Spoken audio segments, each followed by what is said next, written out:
Brother Sadman from Germany. Assalamu alaikum Abdullah Sheikh. Assalamu barakatuh. How are you, Sheikh? Nafir Khud, alhamdulillah. Alhamdulillah. Sheikh, I have a question.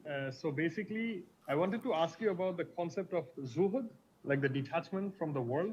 And maybe if you could like give us an example, like if you practice it, like how do you practice it practically? No? So because what kind of concept, Akhi? I did not get you.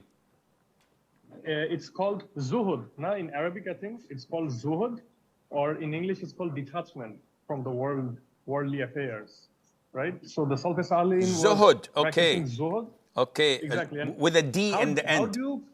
It's a D in the end. Zuhud. Z-I-H-U-D, Zuhud. Z-U-H-U-D, right. okay. Okay, I will answer you, inshallah. So, basically speaking, a Zuhud is to detach yourself from worldly matters that do not get you close to Allah Azza wa Jal. Now, wara' is different because wara' is not to do something for the fear of falling into sin. So, this is halal, haram, I don't know, might as well leave it. This is wara'.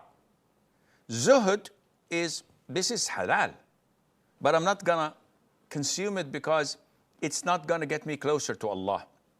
It would delay my journey to Allah Azza wa Jal.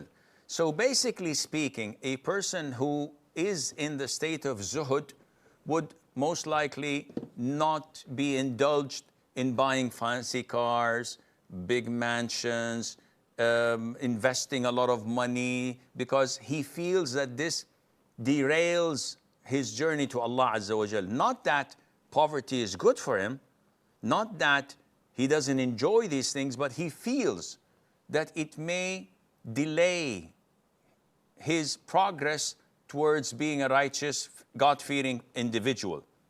So this concept has to be governed by a number of factors. For example, knowing what Allah made halal and what Allah made haram.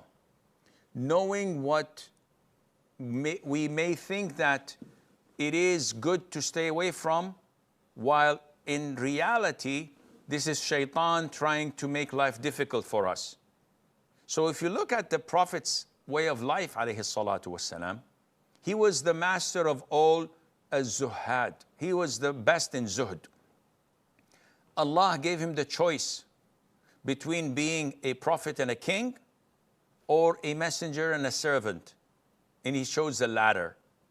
Jibreel came and said, if you wish, I can turn this hasba of Mecca into gold, just for you. So you'll be the richest man ever to walk the earth when you have all of this gold for you. And he declined. He could have lived like a king. He could have lived like a wealthy billionaire, but he chose to live like a servant of Allah Azza wa Jal, where food would not be cooked in his 9 homes, fire would not be lit except once every 2 months. And if he wanted otherwise, he could have had this happen to. This is zuhd. Now, each one of us know what is best for him and what is closer to Allah when he fixes his heart accordingly and synchronizes it accordingly.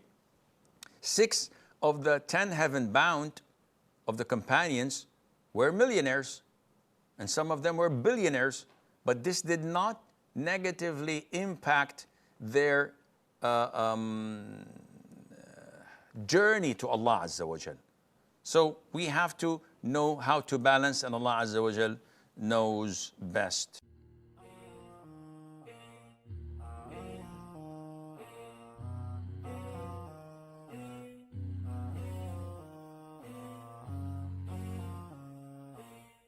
And have you ever taken a counseling session with me?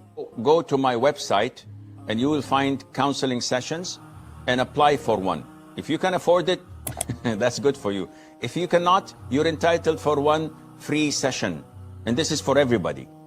If they can affirmed by Allah that they cannot afford it because they're poor, I'll give them one free session without a problem, a full half an hour. So come to me and let's speak about it, inshallah, within the following 2 days or 3 days. And bi'idhnillah azza wa jal, I will try and seek Allah's guidance to solve your problem once and for all, bi'idhnillah.